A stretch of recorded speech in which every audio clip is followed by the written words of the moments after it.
मुझे पता है स्कूलों में इन चैप्टर्स के साथ क्या होता है। स्कूल के टीचर का मेन मकसद होता है सिलेबस ख़त्म करना, रादर देन बच्चों का दिमाग ख़त्म हो जाए ऐसे चैप्टर्स समझते समझते। एनिमल किंगडम जिसको स्कूल के टीचर 3 दिन में ख़त्म करने का दृढ़ निश्चय बना के बैठे होते एंड बच्चे हमारे जिनको कुछ समझ नहीं आ रहा होता। टीचर्स ऐसे करते हैं, इन चैप्टर्स को ऐसे खींचते हैं जैसे बुलेट ट्रेन की तरह कि उनके पीछे सच में एनिमल किंगडम के एनिमल्स पड़ गए हों। सो बेटा टीचर के इस बुलेट ट्रेन को हम लगाते हैं ब्रेक और हम करते हैं स्टूडेंट फ्रेंडली तरीके से इस चैप्टर की तैयारी। ठीक है बेटा, तो सबसे पहले आपको क्या करना है, आपको निकालनी है अपनी एनसीईआरटी निकाल के बैठ जाओ। सीक्वेंस में बताती हूँ। एनिमल किंगडम जो है उसमें तुम्हें 2 टॉपिक्स आते हैं। ठीक है, एक है तुम्हारा बेसिस ऑफ क्लासिफिकेशन, सेकंड है कैरेक्टरिस्टिक फीचर्स ऑफ एनिमल।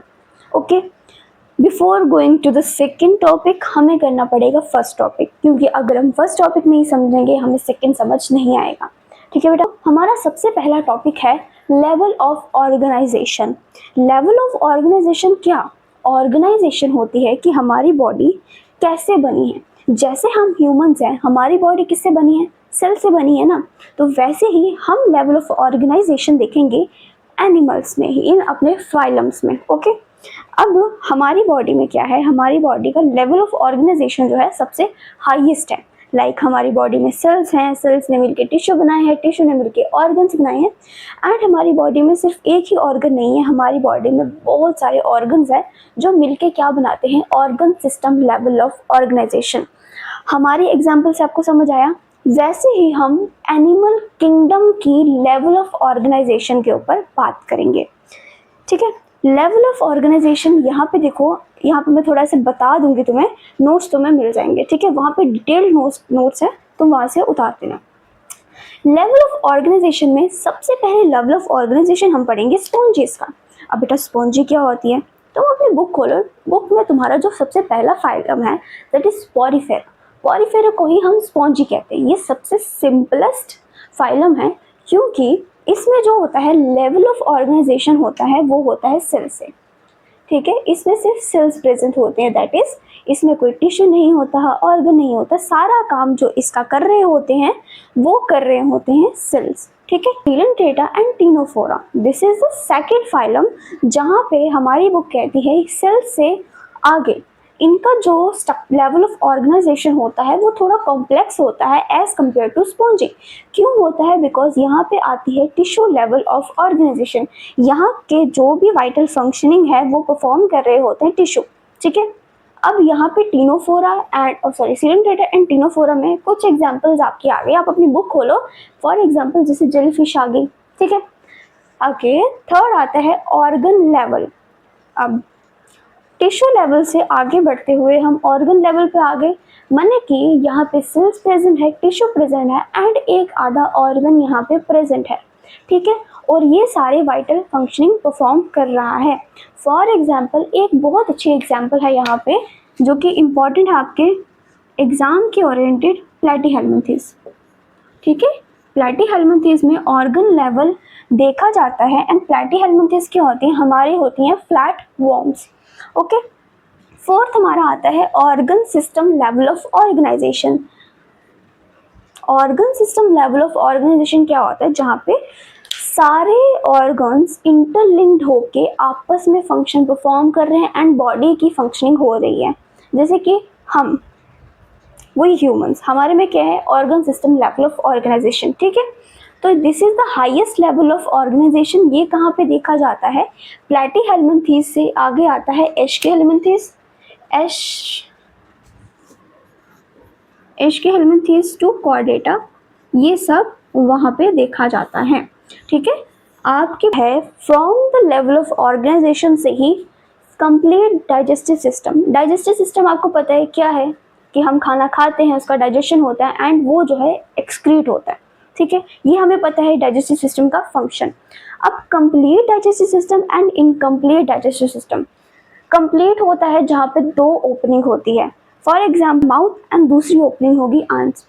अब ये जो है कंप्लीट कहाँ पे देखा जाता है, कंप्लीट देखा जाता है एश्केहेल्मिन्थेस से लेके कॉर्डेटा तक, इनमें कंप्लीट डाइजेस्टिव सिस्टम होता है। बट वेयर एज इनकम्प्लीट जो होता है वो होता है सीलेंट्रेट्स, सीलेंट्रेट्स से लेके प्लैटीहेल्मिन्थेस तक। ठीक है, क्यों? बिकॉज इनमें सिर्फ एक ही ओपनिंग होती है, that's why they come under the category of incomplete digestive system. पर दीदी हमने यहाँ पे तो स्पॉन्जेस का नाम ही नहीं लिया। स्पॉन्जेस का नाम हमने क्यों नहीं लिया ये हम आगे डिस्कस करेंगे। पहले हम डिस्कस कर लेते हैं सर्कुलेटरी सिस्टम। अब देखो सर्कुलेटरी सिस्टम क्या होता है, पंपिंग ऑफ द ब्लड। हमारा हार्ट जो है वही हमारा सर्कुलेटरी सिस्टम है, राइट? वो सर्कुलेशन करता है ब्लड की थ्रू आउट द बॉडी। लेकिन यहाँ पे भी दो टाइप की सर्कुलेटरी सिस्टम होती है, एक होती है ओपन और दूसरी होती है क्लोज। ये सब में आपको सर्कुलेटरी सिस्टम कहाँ पे होता है, हम ह्यूमंस में देखा जाता है। मतलब हमारा ब्लड जो है वो पंप होगा बाय द हार्ट। अब हार्ट से पंप होके ऑर्गन्स तक कैसे जाएगा, हमारे में कैसे जाता है, आर्टरीज, वेन्स, कैपिलरी होती है ना। सो जो वो आर्टरीज, वेन्स एंड कैपिलरी होती है वो ब्लड को ले जाती है ऑर्गन्स तक। ठीक है, ऑक्सीजनेटेड ब्लड को ले जाती है ऑर्गन्स तक, वहां से डीऑक्सीजनेटेड ब्लड लाती है हार्ट तक। ठीक है, लेकिन ओपन में क्या होता है, ओपन में एक कैविटी का प्रेजेंस होता है जिसको हम साइनस कहते हैं। ठीक है, ओपन में क्या होता है, ओपन में कोई आर्टरी, कोई वेन, कोई कैपिलरी नहीं होती। ब्लड जो होता है डायरेक्टली कंटामिनेट करता है, डायरेक्टली कांटेक्ट में आता है to the cell, tissue and organs. आपके बुक में यही कहती है कि क्या होता है कि blood is pumped out of the heart and the cells and tissue are directly bath in it. ठीक है, डायरेक्टली कांटेक्ट में आ जाते हैं। यहाँ पे हमारा खत्म होता है 4.1। सिमेट्री क्या होती है, सिमेट्री बेटा एक ऐसा फिनोमिना होता है जहाँ पे हम किसी भी ऑर्गेनिज्म को कट करते हैं तो उनके आइडेंटिकल हाफ बनना। ठीक है, मतलब मिरर इमेजेस का फॉर्मेशन होना, उसको हम बोलते हैं सिमेट्री। राइट, इतना समझ आ गया। सिमेट्री जो होती है आप जो अभी पढ़ेंगे वो 3 टाइप की पढ़ेंगे। एक होती है असिमेट्री, सेकंड होती है रेडियल सिमेट्री एंड थर्ड होती है बायलेटरल सिमेट्री। असिमेट्री पढ़िए, मैंने कहा सिमेट्री का मतलब होता है दो हाफ में बटना, आइडेंटिकल मिरर इमेजेस का फॉर्मेशन होना। अब यहाँ पे वर्ड लग गया हमारे पास असिमेट्री, ये जो है ये इक्वल हाफ्स नहीं प्रोवाइड करेगी। इसकी एक बहुत अच्छी एग्जांपल है sponges. Okay, sponges belong to the phylum Porifera, इसकी बहुत अच्छी एग्जांपल है। बुक आपके कहती है ये एक ऐसा फिनोमिना होता है जहाँ पे सेंट्रल एक्सिस, ये जो है एक्सिस ये आपकी सेंट्रल एक्सिस है, सेंट्रल एक्सिस से किसी भी प्लेन में से आप इसको कट करोगे ये इक्वल हाफ्स नहीं देगी। ठीक है, वैसे मेरी डायग्राम कितनी अच्छी है ना। हाँ, रेडियल सिमेट्री क्या होती है, रेडियल सिमेट्री एक ऐसा फिनोमिना होता है which is seen in CCE, Coelenterata, Ctenophora and Echinodermata में देखी जाती है। सीलेंट्रेटा की एक वेरी गुड एग्जांपल है जेली फिश, देखिए ना jelly fish. Okay, radial symmetry में क्या होता है, सेंट्रल एक्सिस में से आप किसी भी प्लेन में से काट दो, यहाँ से काटो, यहाँ से काटो, यहाँ से काटो, ये जो है इक्वल हाफ्स देगी, इक्वल हाफ्स देगी और टू आइडेंटिकल, मतलब दो आइडेंटिकल हाफ्स देगी। ठीक है, यही है ना। सुनो बेटा, बायलेटरल सिमेट्री में क्या होता है, यहाँ पे एक ही प्लेन होता है, एक ही प्लेन से हम जो है ऑर्गेनिज्म को काट सकते हैं। उससे क्या होगा, दो आइडेंटिकल मिरर इमेजेस फॉर्म होगी, दो आइडेंटिकल हाफ्स बनेंगे। जैसे कि आप एक एनिमल या हम ह्यूमंस की एग्जांपल लो, ये है हमारा ह्यूमन, ये इसका सिर आ गया, ये इसके हाथ आगे एंड ये इसका आगे पैर। ठीक है, अब एक ह्यूमन को आइडेंटिकल इमेज में काटने के लिए हमें उसको अपर टू द बॉटम काटना पड़ेगा, कुछ इस तरह से। अगर हम उसको इस तरह से काटेंगे तो हमारा एक साइड पे आएगा, ये आ जाएगी, कौन सा हाथ है मेरा, राइट। ठीक है, ये राइट पोर्शन आ जाएगा, राइट, ये नाक, ये लिप्स, ये हैंड। ठीक है, ये आ जाएगा राइट पोर्शन एंड ये आ जाएगा आपका लेफ्ट पोर्शन। इस तरह से ये बनता है bilateral symmetry, like two identical halves and इसमें एक ही प्लेन चाहिए हमें। अगर हम इसको यहाँ से काटेंगे तो नहीं बात बनती। ठीक है, इसकी एक वेरी गुड एग्जांपल जो आपकी बुक में दी है वो है एनालिट्स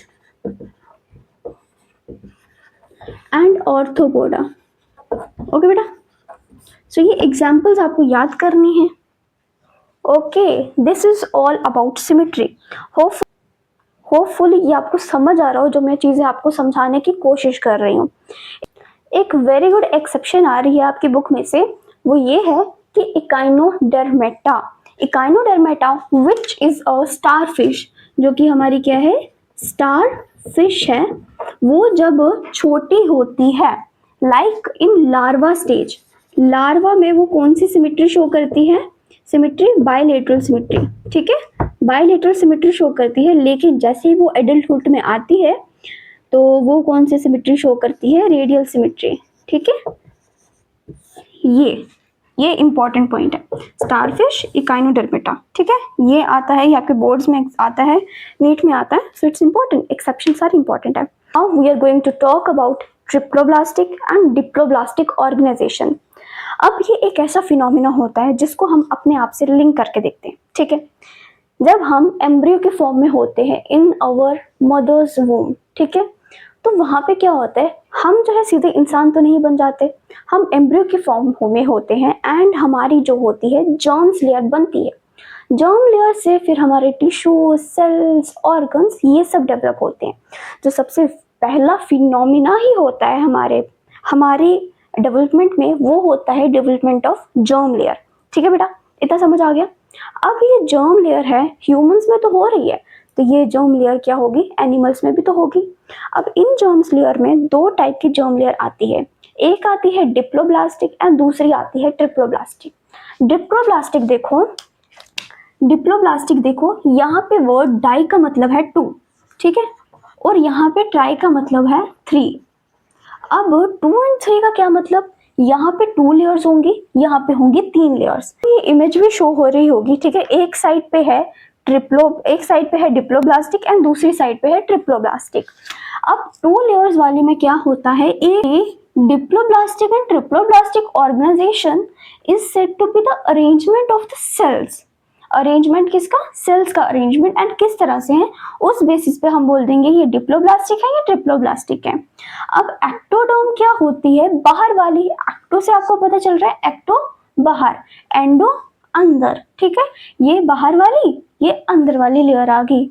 अब ये तो 2 लेयर्स हो गई, 2 सेल की लेयर हो गई, लेकिन इन दोनों के बीच में एक नॉन सेलुलर वॉल आती है जिसका नाम है मीजोग्लिया, ठीक है, mesoglea. It is a non cellular but it has a jelly like structure, इसका जेली लाइक स्ट्रक्चर होता है, ठीक है, ये कोई सेलुलर नहीं है।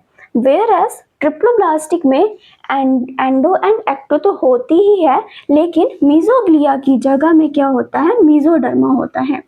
अब डर्मा नाम तो लग गया, इसका मतलब है ये भी जो है ये सेलुलर है, मीजोग्लिया की तरह नॉन सेलुलर नहीं है। तो इसकी फॉर्मेशन में आपको दिख रहा होगा कि जो मीजोग्लिया है वहां पे भी सेल्स की फॉर्मेशन हुई है, ठीक है बेटा। अब यहाँ पे देखिए आप, जैसे हमने ट्रिप्लोब्लास्टिक डिप्लोब्लास्टिक हमने पढ़ा, हमने सेल्स का अरेंजमेंट पढ़ लिया। अब यहीं से हमारी प्रमोशन हो जाएगी सिलोम तक। अब सिलोम क्या होता है उससे जानने से पहले आप एग्जाम्पल देखिए, डिप्लोब्लास्टिक 2 ही लेयर्स हैं, पुराने जमाने के animals like Coelenterata and Ctenophora में देखी जाती थी, ओके।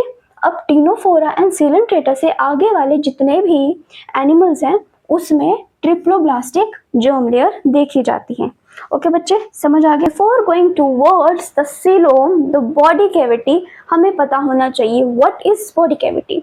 इसकी डिफ्रेंसिएशन करने से पहले हमें पता होना चाहिए ना बॉडी कैविटी क्या है, सीलोम क्या है, उसी के बाद हम इसकी डिफरेंट टाइप्स हम पढ़ पाएंगे, ठीक है। इसका कंसेप्ट अगर समझ आ गया तो ये तो बहुत ही ईजी हो जाएगा।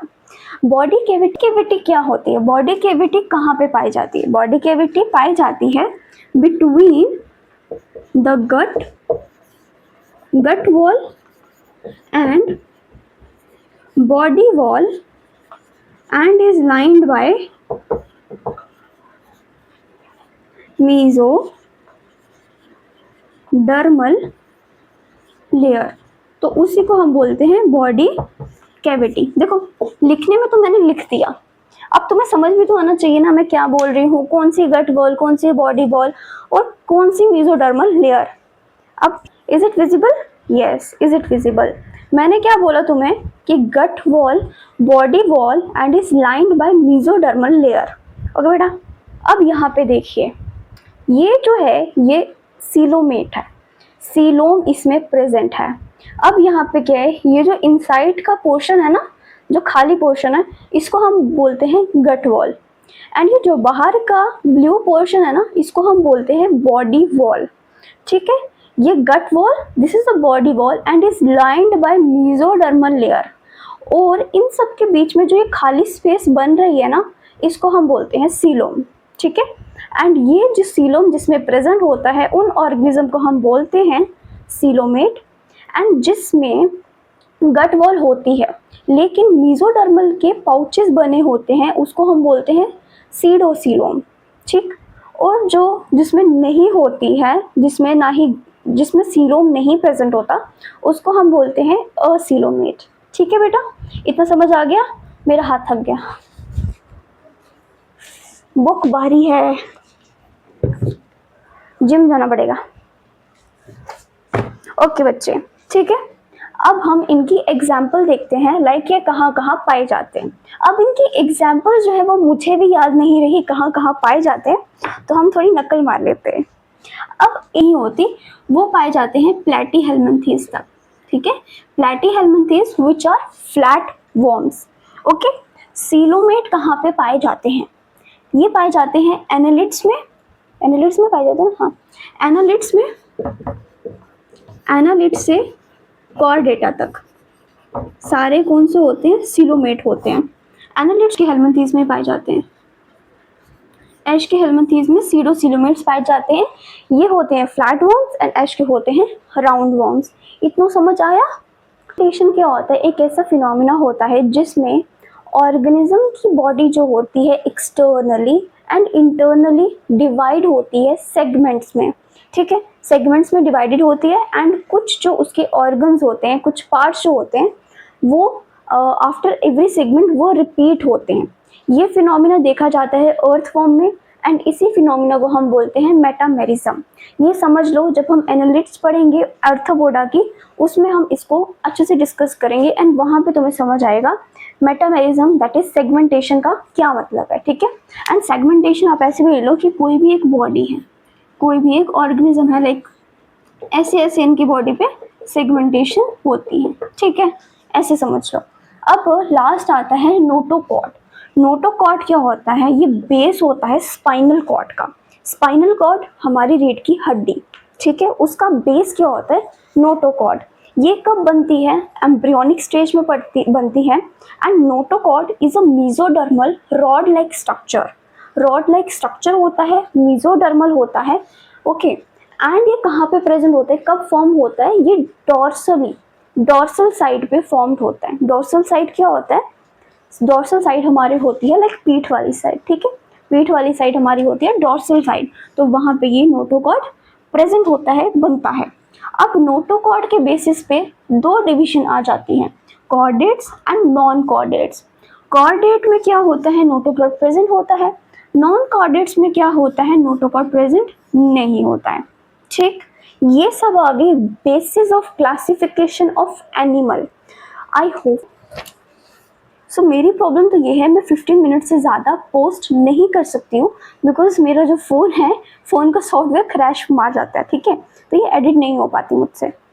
सेकेंड चीज़ ये, एक बच्चा था, वो बोल रहा था कि उसको नोट्स बनाने हैं, सो दैट्स वाई मैंने लिंक दिया है, वहाँ से आप देख लो। बिकॉज आप बच्चे हैं, अब अभी 10th से 11th में आए, सो आपको कोई नहीं बताएगा कि आपको नोट्स कैसे बनाने हैं। ठीक है बेटा, तो मैंने आपको इसीलिए नोट्स प्रोवाइड किया कि आप देखिए किस तरह से नोट्स बनाने हैं, एंड वो एनसीईआरटी लाइन है, वो आपको याद करनी है, आपके बोर्ड एग्जाम नीट में काम आएंगी। जब आप फर्स्ट टाइम नोट्स बनाते हो तो आपके नोट्स कुछ इस तरह से बनते हैं। ठीक है, अच्छे से फॉर्मेशन करनी है नोट्स की। फॉर्मेशन देखो, साइंटिफिक टर्म फॉर्मेशन अच्छे से बनाने हैं, जहाँ पे आप डिटेल्स बताएंगे अच्छे से। ठीक है, ये नोट्स आपको बोर्ड एग्जाम में काम आएंगे, तो आप इसमें मास्टर हो जाएंगे। जब आपका चैप्टर खत्म हो जाएगा, उसके बाद आपको कुछ इस तरह से नोट फॉर्म करने हैं, इस तरह से शॉर्ट नोट्स बनाने हैं, जो कि आप जल्दी से रिवाइज कर पाएँ।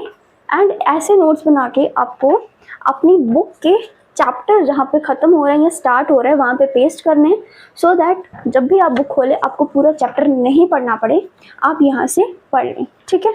So this is all about today's video. अगर आपको ये वीडियो अच्छी लगी हो, यूज़फुल लगी हो, या मैंने आपको अच्छे से एक्सप्लेन किया हो, जो चीज़ें आपके लिए इम्पॉर्टेंट है वो चीज़ें मैंने आपको समझा दी हो एंड आपको समझ आई हो, सो प्लीज़ इस वीडियो को लाइक, शेयर एंड सब्सक्राइब करें, बिकॉज इससे मुझे भी मोटिवेशन मिलती है टू पोस्ट